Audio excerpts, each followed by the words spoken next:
Hello बच्चों, कैसे हैं आप? आपको याद हो तो हमारी यूनिट 3 अध्याय 4 चल रहा है और पिछले वीडियो में हमने ये समझा था कि धारामापी को अमीटर में कैसे बदला जाता है और उसके लिए जो तार उपयोग में लाया जाता है उसका प्रतिरोध किस सूत्र द्वारा निर्धारित किया जाता है। आज हम ये देखने जा रहे हैं बच्चों कि धारामापी को वोल्ट मीटर में कैसे बदला जाता है। तो याद रखिएगा, ऐसा धारामापी, शब्दों में ध्यान दें, ऐसा धारामापी जिसका प्रतिरोध उच्च हो। शब्दों में ध्यान दीजिएगा, ऐसा धारामापी जिसका प्रतिरोध उच्च हो उसे वोल्ट मीटर कहते हैं। इसका सीधा सा अर्थ क्या निकला बच्चों? यदि हम धारामापी के प्रतिरोध को बढ़ा दें, उच्च कर दें, तो डेफिनेटली धारामापी वोल्ट मीटर में परिवर्तित हो जाएगा। अब देखें ये प्रक्रिया पूरी कैसे होगी। उससे पहले हम ये समझें कि वोल्ट मीटर होता क्या है। तो हम पहले भी समझ चुके हैं कि वह यंत्र जिसकी सहायता से परिपथ के किन्हीं दो बिंदुओं के मध्य विभवांतर का मापन सीधे वोल्ट में किया जा सकता है, वोल्ट मीटर कहलाता है। ठीक है बच्चों, अब हम ये देखें कि धारामापी को हम वोल्ट मीटर में किस प्रकार परिवर्तित करेंगे। तो स्वाभाविक की बात है कि उसके प्रतिरोध को बढ़ाना पड़ेगा। अब प्रतिरोध बढ़ेगा कैसे? तो आपको याद हो बच्चों, तो यूनिट 2 में अध्याय 3A में हमने ये पढ़ा है कि जब प्रतिरोधों को श्रेणी क्रम में जोड़ा जाता है तो प्रतिरोध का मान बढ़ता है। ठीक है बच्चों, याद है कि नहीं है? अरे थोड़ा पढ़ा लिखा करो बच्चों, ध्यानपूर्वक समझिएगा।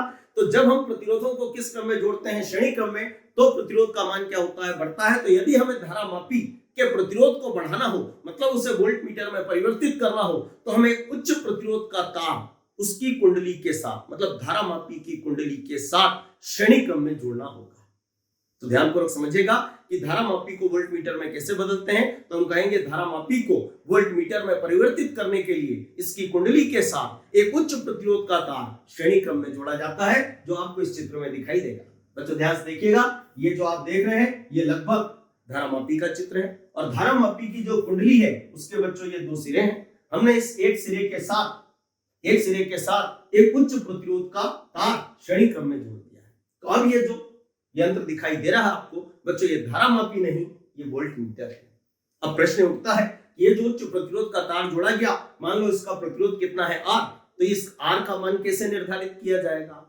तो इसे निर्धारित करने की प्रक्रिया हम समझते हैं। तो हम देख रहे हैं बच्चों कि धारामापी को वोल्ट मीटर में परिवर्तित करने के लिए जोड़े गए उच्च प्रतिरोध के मान का निर्धारण कैसे होता है। ध्यान से देखिएगा, तो ये धारामापी है बच्चों जिसका प्रतिरोध कितना है G। ध्यान से देखिएगा, इसके साथ हमने श्रेणी क्रम में एक उच्च प्रतिरोध का तार जोड़ दिया जिसका प्रतिरोध कितना है R। ध्यान से देखना। तो अब ये जो यंत्र बना बच्चों, ये वोल्ट मीटर है। ये पूरा क्या है? Volt meter.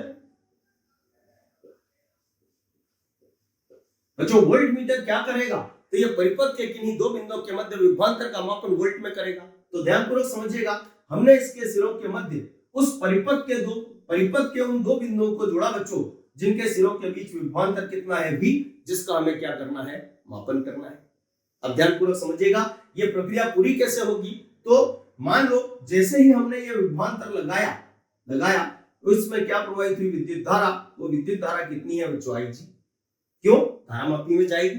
अब चूंकि ये दोनों किस क्रम में जुड़े हैं? श्रेणी क्रम में। तो बच्चों कभी हमने पढ़ा है पिछले अध्याय में कि जब युक्तियां श्रेणी क्रम में जुड़ी हो तो उनमें धारा समान होती है, किंतु विभवांतर अलग अलग होता है।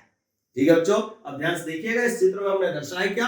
तो माना एक धारामापी का प्रतिरोध G है, इसके साथ श्रेणी क्रम में एक उच्च प्रतिरोध का तार जोड़ा गया जिसका प्रतिरोध R है। इसके सिरों के मध्य विभवांतर लगाने पर संयोजन में IG विद्युत धारा प्रवाहित होती है। ठीक है बच्चों, अब ध्यान से देखिएगा, चूंकि श्रेणी क्रम में कभी हमने पढ़ा है कि विभवांतर का मान अलग अलग होता है, इसके सिरों के मध्य जो विभवांतर है बच्चों उससे हमने VG माना। ध्यान से देखिएगा, और इसके सिरों के मध्य जो विभवांतर है बच्चों उसको हमने VR माना। कोई दिक्कत तो नहीं? अब ध्यानपूर्वक समझिएगा आगे की प्रक्रिया क्या। तो हमने कभी पढ़ा है कि जब युक्तियों को श्रेणी क्रम में जोड़ा जाता है तो कुल विभवांतर इन दोनों विभवांतरों के योग के बराबर होता है। तो हम क्या बोलेंगे बच्चों? ध्यान से देखिएगा, V बराबर VG और प्लस क्या हो जाएगा भैया? ध्यानपूर्वक समझिएगा, ध्यान समझना, इनकी जगह इनके मान रखते हैं हम। तो V बराबर, पढ़ो ये क्या लिखा है? VG। बच्चों VG मतलब धारामापी के सिरों के मध्य विभवांतर। हमने पढ़ा है कि उनके नियम से बच्चों विभवांतर बराबर धारा गुणित प्रतिरोध होता है। धारा कितनी है? IG, प्रतिरोध कितना है G, तो इसको लिखेंगे IG इंटू G, चिन्ह काय का प्लस। अब देखो बच्चों इस R के सिरों के मध्य हमें क्या ज्ञात करना है, विभवांतर, तो फिर ओम के नियम से धारा गुणित प्रतिरोध। बच्चों चूंकि ये दोनों श्रेणी क्रम में जुड़े हैं तो धारा दोनों में समान होगी। इसमें धारा कितनी IG, इसमें भी धारा कितनी होगी IG, और प्रतिरोध कितना है R, ये हो जाएगा IG इंटू R,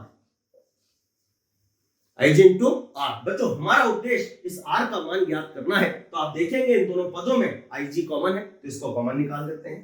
तो यह लिख के क्या लिखेंगे, V बराबर कॉमन क्या निकला IG, अंदर क्या बचा G प्लस R, कोई दिक्कत तो नहीं।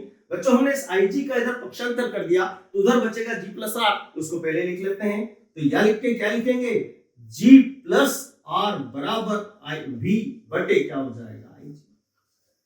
ये हो गया बच्चों, हमें मान चाहिए R का, तो हम इस G का उधर पक्षांतर कर देते हैं, और जैसे ही पक्षांतर करेंगे तो यह लिख के हम क्या लिखेंगे बच्चों, R बराबर क्या होगा V बटे क्या होगा IG, और माइनस में क्या हो जाएगा G।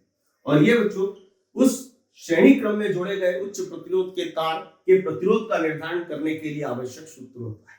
अब यहाँ याद रखिएगा बच्चों कि माना कि श्रेणी क्रम में उच्च प्रतिरोध का तार धारामापी की कुंडली के साथ जोड़कर धारामापी को वोल्टमीटर में परिवर्तित किया गया। अब वोल्टमीटर बन गया। अब वोल्टमीटर करेगा क्या, तो ये परिपथ के किन्हीं दो बिंदुओं के मध्य विभवांतर का मापन करेगा।